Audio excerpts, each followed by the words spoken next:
alguns versículos da palavra do Senhor, o livro de Jó, capítulo 1, até o versículo 5. Havia um homem na terra de Uz, cujo nome era Jó, e era este homem sincero, reto, temente a Deus, e desviava-se do mal. E nasceram-lhe 7 filhos e 3 filhas. E era o seu gado 7.000 ovelhas e 3.000 camelos, e 500 juntas de bois e 500 jumentas. Era também muitíssima gente ao seu serviço, de maneira que este homem era maior do que todos os do Oriente. E iam seus filhos e faziam banquetes em casa de cada um no seu dia, e enviavam e convidavam as suas 3 irmãs a comerem e beberem com eles. Sucedia, pois, que, tendo decorrido o turno de dias de seus banquetes, enviava Jó e o santificava, e se levantava de madrugada e oferecia holocausto segundo o número de todos eles. Porque dizia Jó: porventura pecaram meus filhos e blasfemaram de Deus no seu coração. Assim o fazia Jó continuamente. Amém? As crianças estão aqui? Então nós vamos dedicar 5 minutinhos para nós ouvirmos a palavra do Senhor. Amém? E aí nós vamos conversar enquanto jantamos. O texto que nós lemos nesta noite, ele fala sobre um dos grandes homens da história bíblica, ou um dos grandes patriarcas. Nesta noite, eu não vou falar sobre as riquezas ou sobre os bens financeiros de Jó. Eu não quero falar sobre a desgraça que veio sobre a sua vida. Eu não quero falar sobre a restauração de Deus na vida desse homem. Mas como hoje é um culto onde nós comemoramos o Dia dos Pais, eu gostaria de falar sobre Jó como pai. Que tipo de pai era esse homem? Quando nós olhamos a história bíblica, nós vemos grandes exemplos de homens de Deus. Nós vemos o exemplo do patriarca Abraão, que foi o pai de uma grande nação, um homem com quem Deus fez aliança, a quem Deus fez promessa. Nós vemos o caso de Jacó, que foi o pai dos patriarcas que originaram as 12 tribos de Israel. Mas quando nós olhamos a história desses homens, nós podemos observar que, como pai, eles cometeram alguns erros, eles tiveram algumas precipitações. Quando nós olhamos a vida de um grande homem, escolhido por Deus para ser sacerdote sobre o seu povo, o sacerdote ali, mas nós observamos que aquele homem, apesar de ter sido um sacerdote do Altíssimo, apesar de muitas vezes ele ter oferecido holocausto diante do Senhor, aquele homem falhou como pai. Nós vemos o exemplo de Arão, que foi escolhido por Deus como sumo sacerdote, ou como o primeiro grande sacerdote da história do povo de Israel. Mas Arão também falhou como pai. E nós vemos como resultado disso, 2 dos seus filhos serem fulminados diante do Senhor, porque eram desobedientes. E aí você pode perguntar nessa noite: pastor, mas que culpa Arão tem que os seus filhos eram desobedientes ao Senhor e serem por isso fulminados? E a culpa de Arão, eu quero dizer para você nessa noite, a culpa de Arão não foi ter filhos desobedientes. A culpa de Arão foi permitir que seus filhos, mesmo sendo desobedientes, estivessem ministrando o ofício sacerdotal, algo que era extremamente santo aos olhos do Senhor, e Arão sabia disso.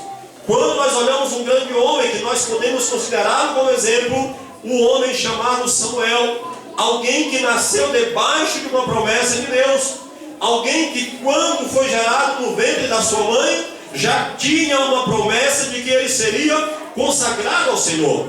Alguém que teve o privilégio de crescer no templo e de crescer ministrando diante do Senhor. Mas nós vimos que este homem, apesar de ser um grande sacerdote, apesar de ter sido um grande profeta em Israel, apesar de ter sido um homem respeitadíssimo e honesto diante de Deus, que tenha procurado levar uma vida dedicada ao serviço do Senhor, como pai, este homem também falhou. E a prova disso nós vemos quando Samuel já estava envelhecido, já estava avançado a idade.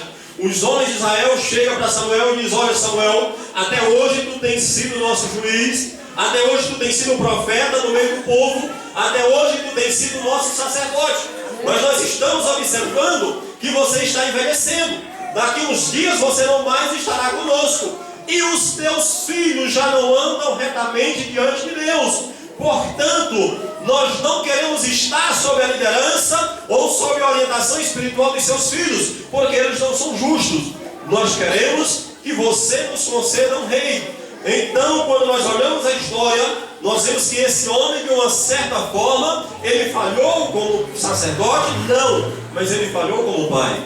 Nós temos um outro grande exemplo, Davi, o homem segundo o coração de Deus. Mas quando nós analisamos a história de Davi, quando nós vemos a história dos filhos de Davi, nós vemos que ele era um pai omisso, nós vemos que ele não tomava as decisões que precisavam ser tomadas como pai, e portanto falhara como pai, falhara no trato para com seus filhos. Mas em contrapartida eu vejo um homem chamado Jó. E é interessante que quando nós falamos sobre Jó, nós não lembramos muitas vezes de falar do seu papel como pai. Nós lembramos de falar que ele era um homem rico, que ele era o maior homem do Oriente, que ele era um homem fiel ao Senhor, que ele teve uma enfermidade terrível, que Deus o abençoou, que ele se recuperou. Mas nós vemos aqui nos primeiros versículos desse livro algumas indicações de quem era Jó diante de Deus, de quem era Jó diante da sua família. O primeiro versículo já diz que ele era sincero, que ele era reto, que ele era temente a Deus e desviava-se do mal. E nós queremos nessa noite trazer algumas recomendações para nós que somos pais. E em rápidas palavras fazer menção de algumas desculpas que nós usamos. Eu não consigo educar os meus filhos porque são muitos. Me falta tempo. Eu não tenho como dar conta. Eu não sei, eu fico igual um louco, igual uma louca dentro de casa. Eu não sei o que fazer. Jó tinha 7 filhos e 3 filhas. Ou seja, 10 filhos ao todo. Mas nós não vemos dentro da história bíblica uma indicação de que faltava tempo para Jó, mesmo ele tendo 10 filhos. 10 filhos, 10 personalidades, 10 pensamentos diferentes, 10 opiniões diferentes. Mas mesmo assim, Jó não falhou no tratamento com seus filhos.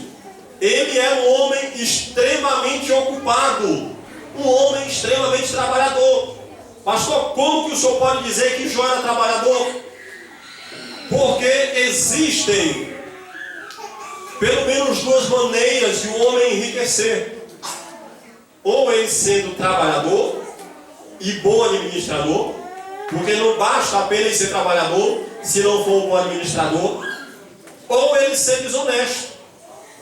Mas o texto é bem claro quando diz que Jó era um homem reto, ele era um homem temente a Deus, ele era um homem sincero, era um homem que desviava-se do mal. Então nós já entendemos que ele não era desonesto. Ele era um homem reto, ele era um homem sincero. Então só me resta acreditar que ele era um homem trabalhador, era um homem honesto. E nós vemos a descrição das suas riquezas, que não eram poucas. Imagine o trabalho que ele tinha para controlar, para coordenar, para administrar tudo isso.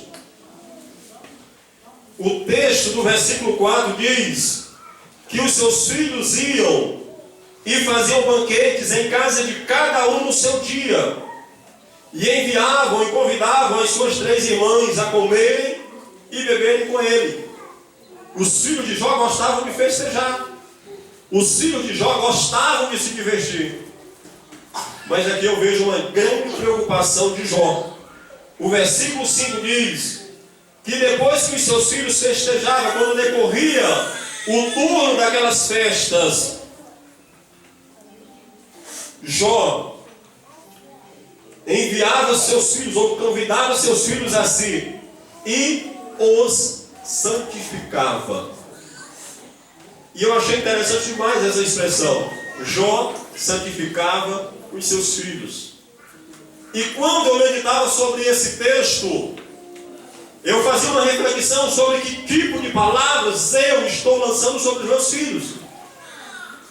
Nós estamos santificando os nossos filhos ou nós estamos amaldiçoando-os? Precisamos aprender com o patriarca Jó. E me causa tristeza, me causa espanto ver que muitos pais, quando eu falo sobre os pais, eu estou falando sobre ambos, pai e mãe, começam a lançar maldição sobre o seu filho quando ele começa a ser gerado no ventre materno. Mas o texto é enfático quando diz que Jó, ele santificava os seus filhos. Jó não media esforço nesse projeto. Tanto é que o texto diz que Jó se levantava de madrugada. Jó se levantava de madrugada para oferecer holocausto. Holocausto na Bíblia é sinônimo de sacrifício. Holocausto na Bíblia é sinônimo de separação. Holocausto na Bíblia é sinônimo de dedicação. Holocausto na Bíblia é sinônimo de amor.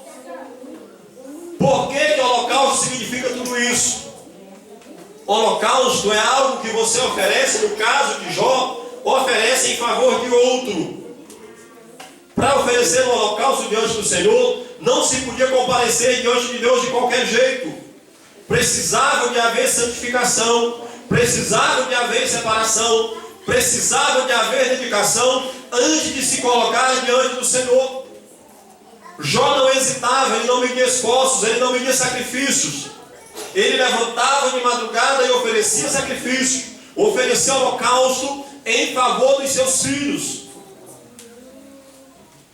E é interessante nós observarmos, quando nós olhamos o caráter de Jó, quando nós olhamos a forma como Jó optava por viver, se dependesse da sua vontade, acredito eu, os seus filhos não participavam dessas festas como eles faziam.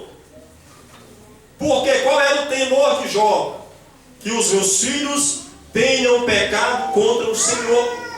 E se Jó era um homem reto e temente ao Senhor, ele não concordaria com isso.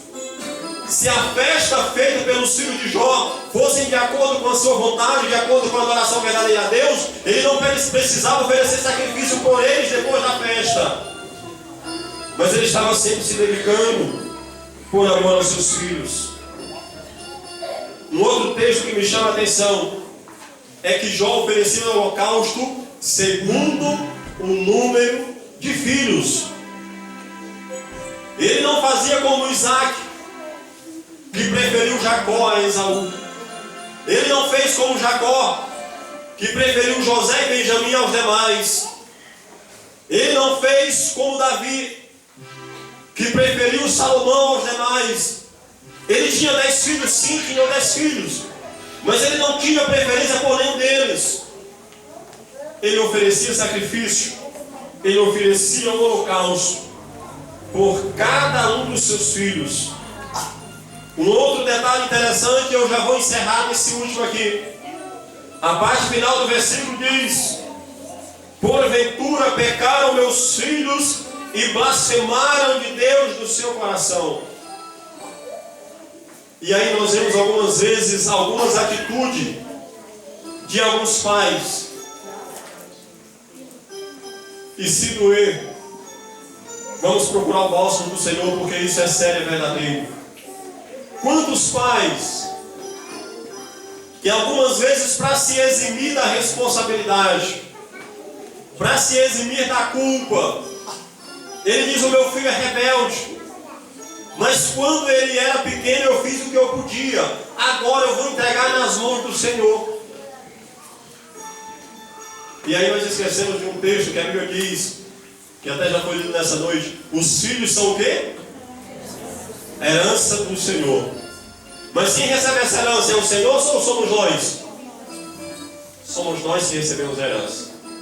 Portanto, meu irmão, minha irmã, se a herança é tua, a responsabilidade pela administração da herança é sua. Se a herança é minha, a responsabilidade sobre a administração da herança, ela é minha. Pastor, mas eu já fiz tudo o que podia. Então, se o possível não foi suficiente, vamos fazer o impossível, pelo menos aos nossos olhos. Pastor, eu não posso fazer o meu filho mudar. A Bíblia não diz que Jó fez os seus filhos mudar. A Bíblia diz que Jó levantava-se de madrugada e continuamente oferecia sacrifício ao Senhor em favor dos seus filhos. Sabe qual é o problema? Nós brigamos com os nossos filhos. Nós xingamos os nossos filhos. Mas o que nós fazemos? Nós mais brigamos ou nós mais oramos? Nós brigamos com os nossos filhos por causa dos erros. Mas será que nós falamos com Deus sobre os nossos filhos? Nós castigamos os nossos filhos. Mas será que nós oferecemos um sacrifício diante de Deus em favor dos nossos filhos? Nós proferimos palavras de maldição muitas vezes sobre os nossos filhos.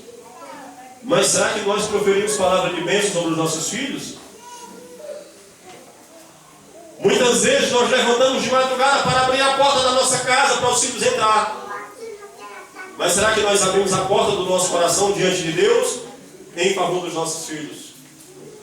Aprendamos com o patriarca Jó. Não se cansava, mas continuamente ele oferecia sacrifício. Continuamente ele estava oferecendo holocausto em favor dos seus filhos. E aí um texto que me chama a atenção é o texto que diz que Jó trazia os seus filhos a si. Jó procurava estar sempre próximo dos seus filhos. Sucedeu, pois, que tendo decorrido o turno de dias de seus banquetes, enviava Jó e os santificava e se levantava de madrugada. Muitas vezes os nossos filhos nos veem reclamando dele, mas dificilmente ele nos vê orando por ele. Quando nós reclamamos com os nossos filhos, estejamos na sala ou na cozinha, às vezes na rua, e quando nós vamos orar pelos nossos filhos, muitas vezes nós fechamos a porta do quarto, trancamos, para que ele não saiba que nós estamos orando em favor dele. Existem algumas coisas que aconteceram na minha vida, e isso tem me marcado. Quantas vezes, quando eu era criança, meu pai pegava uma Bíblia, sentava comigo e começava a estudar a Bíblia, começava a me ensinar da Bíblia. Quantas vezes o meu pai ajoelhava comigo, me ensinava a orar, para estar orando comigo. Quantas vezes eu cheguei da rua de madrugada, tarde da noite, e às vezes a minha mãe deixava a porta só encostada, e eu chegava devagarinho. Quando eu abria a porta, a minha mãe estava na sala, ajoelhada no sofá. E quantas vezes eu a vi levantar-se com os olhos cheios de lágrimas, e quando eu entrava, ela me abraçava e dizia: meu filho, onde é que você estava? Eu estava preocupada, com medo de ter acontecido alguma coisa com você. A vida, ela é feita de marcas. Muitas vezes nós nos preocupamos com presentes para os nossos filhos, e nós nos esforçamos para dar aos nossos filhos os melhores presentes. Mas os presentes passam. Aquele presente caro que você deu para o seu filho esse mês, esse ano, aquele telefone caro que hoje é o top, daqui a um mês ele já não está mais no mercado, já está ultrapassado. Mas existem marcas que nós podemos deixar para os nossos filhos, e essas eu te garanto, não ultrapassa, não vence, não desvaloriza.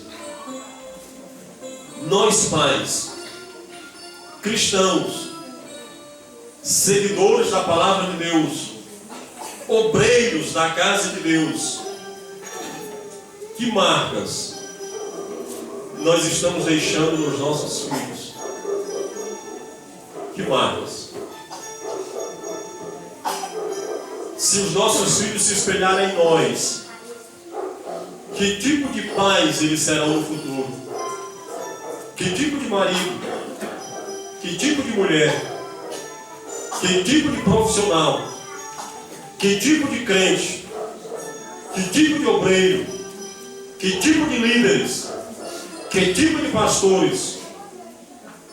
Os nossos filhos serão, se eles se inspirarem nos nossos exemplos, nas nossas práticas, nas nossas palavras.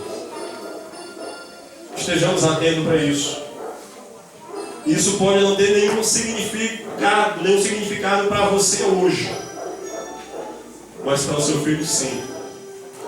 Ele está te observando, ele está analisando, e amanhã ele pode resolver seguir os seus passos. O meu filho, os meus filhos, amanhã eles podem resolver seguir os meus passos. Pensemos sobre isso e entendemos o mais importante. A palavra do Senhor, ela nos ensina como nós devemos nos portar como homens e mulheres de Deus, na qualidade de pais, na qualidade de filhos. A palavra do Senhor é um referencial, é o nosso exemplo. Estejamos dispostos a seguir. Queremos agradecer a Deus pela sua bondade, agradecer a Deus pela sua misericórdia, agradecer a Deus pelos nossos filhos, agradecer a Deus pelos pais e o mais importante, agradecê-lo por termos o privilégio de estarmos na sua presença.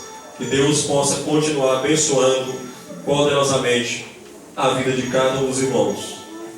Nós gostaríamos de saber nesta noite se há no nosso meio alguém que ainda não aceitou